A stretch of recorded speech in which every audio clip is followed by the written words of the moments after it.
Hi hello ನಮಸ್ಕಾರ. Just talk YouTube ಚಾನಲ್ಗೆ ಎಲ್ಲರಿಗೂ ಸ್ವಾಗತ. ಎಲ್ಲರೂ ಚೆನ್ನಾಗಿದ್ದೀರಾ ಅಂತ ಭಾವಿಸಿದ್ದೀನಿ. ನಾನು ಕೂಡ ತುಂಬ ಚೆನ್ನಾಗಿದ್ದೀನಿ.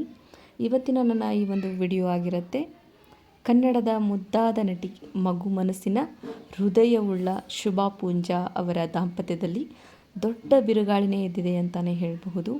ಹೌದು, ಬಿಗ್ ಬಾಸ್ ಮೂಲಕ ಎಲ್ಲರ ಮನೆ ಮಾತಾದ ಶುಭಾ ಪೂಂಜಾ ಅವರ ನಡೆ ನುಡಿ, ಅವರ ಮಗುವಿನಂತಹ ಮನಸ್ಸು ಇನ್ನೂ ಕೂಡ ಕಣ್ಮುಂದೆ ಕಟ್ಟಿದ ಹಾಗೆ ಇದೆ. ಅದನ್ನು ಮರೆಯೋಕ್ಕೆ ಯಾರಿಗೆ ತಾನೇ ಸಾಧ್ಯ ಹೇಳಿ. ಬಿಗ್ ಬಾಸೇ ಮೆಚ್ಚಿ ಅವರನ್ನು ರೇಗಿಸ್ತಾ ಇರೋ ಒಂದಿಷ್ಟು ಕ್ಲಿಪ್ಪಿಂಗ್ಸ್ಗಳು ಈಗೂ ಕೂಡ ಫನ್ನಿ ವಿಡಿಯೋಸ್ಗಳಾಗಿ ನಾವು ನೋಡ್ತೀವಿ. ಫೇಸ್ಬುಕ್ಕಲ್ಲಿ, ಇನ್ಸ್ಟಾಗ್ರಾಮಲ್ಲಿ, ಎಲ್ಲ ಒಂದು ಸೋಷಲ್ ಮೀಡಿಯಾಗಳಲ್ಲಿ ನಾವು ಬಿಗ್ ಬಾಸೇ ರೇಗಿಸ್ತಾ ಇರೋ ಒಂದಿಷ್ಟು ವಿಡಿಯೋಗಳನ್ನು ನೋಡ್ತೀವಿ. ಅಷ್ಟು ಮುದ್ದಾದ ಈ ಒಂದು ಹುಡುಗಿಯ ಬಾಳಲ್ಲಿ ಬಹುದೊಡ್ಡ ಬಿರುಗಾಳಿನೇ ಅಂತ ಹೇಳ್ಬೋದು. ಎಸ್, ಚಿನ್ನಿ ಬಾಂಬ್ ಅಂತಾನೆ ಖುಷಿ ಆಗ್ತಿದ್ದಂತಹ ಆ ಒಂದು ಚಿನ್ನಿ ಬಾಂಬ್ನ ನೆನೆಸ್ಕೊಂಡು ದುಃಖದಲ್ಲಿ ಮಿಸ್ ಮಾಡ್ಕೋತಿದ್ದಂತಹ ಒಂದಿಷ್ಟು ಸಮಯಗಳನ್ನು ನಾವು ಬಿಗ್ ಬಾಸ್ನಲ್ಲಿ ನೋಡಿದ್ದೀವಿ. ಜೋಡಿಯಾಗಿಯೂ ಕೂಡ ಈ ಒಂದು ಜೋಡಿ ಒಂದು ಶೋ ಅಲ್ಲಿ ಕಮಾಲ್ ಮಾಡಿರೋದನ್ನು ಕೂಡ ನಾವು ನೋಡಿದ್ದೀವಿ. ಅಂತಹ ಅದ್ಭುತವಾದ ಪ್ರೀತಿ ಇದೀಗ ಎಂಡ್ ಆಗ್ತಾ ಇದೆ ಅಂತಲೇ ಹೇಳ್ಬೋದು.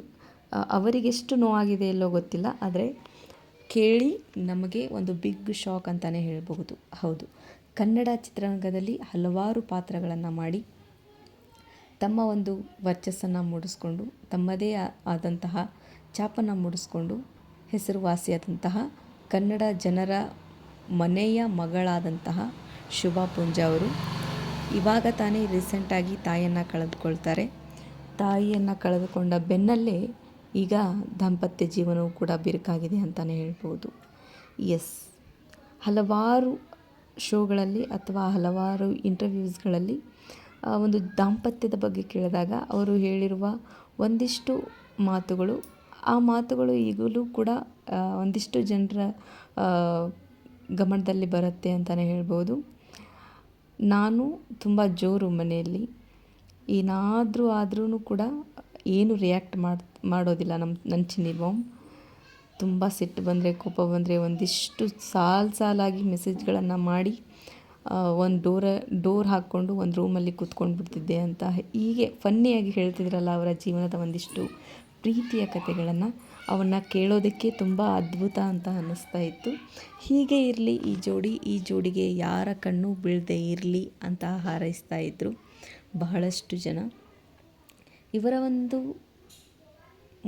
ಮುದ್ದಾದ ಮಗುವಿನಂತಹ ಒಂದಿಷ್ಟು ಮನಸ್ಸುಗಳು ನಮಗೆ ನೋಡೋಕ್ಕೆ ಸ್ವಲ್ಪ ಜನರಲ್ಲಿ ಸಿಗುತ್ತೆ. ಆದರೆ ಶುಭಾ ಪೂಂಜಾ ಅವರು ಯಾವುದೇ ಆ್ಯಕ್ಟಿಂಗ್ ಇಲ್ಲದೆ ಒಂದು ನಟಿ ಅನ್ನೋದನ್ನು ಕೂಡ ಮರೆತು ತಾವು ಮನೆಯಲ್ಲಿ ಹೇಗಿರ್ತಾರೋ ಅದೇ ರೀತಿ ಜನರ ಮುಂದೆ ಕಾಣಿಸ್ಕೊಂಡಂತಹ ಶುಭಾ ಪೂಂಜಾ ಅವರ ಜೀವನದಲ್ಲಿ ದೊಡ್ಡ ಬಿರುಕು ಅಂತಲೇ ಹೇಳ್ಬೋದು.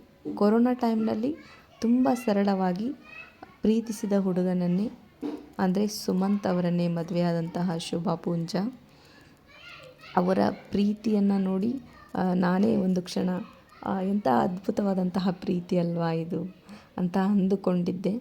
ಆದರೆ ದೇವರ ಇಚ್ಛೆನೇ ಬೇರೆ ಅಂತ ಹೇಳಬಹುದು. ಯಾವುದೋ ಒಂದು ಕುಟುಂಬ, ಯಾವುದೋ ಒಂದು ಕಟ್ಟಿಕೊಂಡಂತಹ ಜೀವನ ಒಮ್ಮೆಗೆ ಈ ಥರ ಒಡೆದು ಹೋಗೋದು ತುಂಬ ಅಂದರೆ ತುಂಬ ಬೇಸರದ ಸಂಗತಿ ಅಂತಲೇ ಹೇಳ್ಬೋದು. ಅದು ಅಲ್ಲದೆ ಕನ್ನಡ ಚಿತ್ರರಂಗದಲ್ಲಿ ಸಾಕಷ್ಟು ಹಲವಾರು ದುಃಖಕರ ಘಟನೆಗಳು ನಡೀತಾನೇ ಇದೆ. ಅದರಲ್ಲೂ ಕೂಡ ಇಂತಹ ಒಂದಿಷ್ಟು ದುರಂತಗಳು ಆಗಬಾರ್ದು. ಏನು ಮಾಡೋಕ್ಕಾಗಲ್ಲ, ಅವರವರ ಲೈಫು, ಅವರವರ ಜೀವನದ ಸಮಸ್ಯೆಗಳು ಅವರವರಿಗೆ ತಿಳಿಯುತ್ತೆ. ಅದರ ಬಗ್ಗೆ ಮಾತನಾಡೋಕ್ಕೆ ನಾವ್ಯಾರು ಅಲ್ವಾ.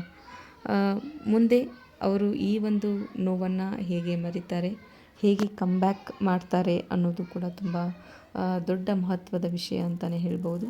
ಎಸ್, ಈ ಒಂದು ಡೈವರ್ಸ್ ಅನ್ನೋ ಒಂದು ಸುದ್ದಿ ಸುಳ್ಳಾಗಲಿ ಅನ್ನೋದು ತುಂಬ ಜನರ ಆಶಯವೂ ಆಗಿರುತ್ತೆ.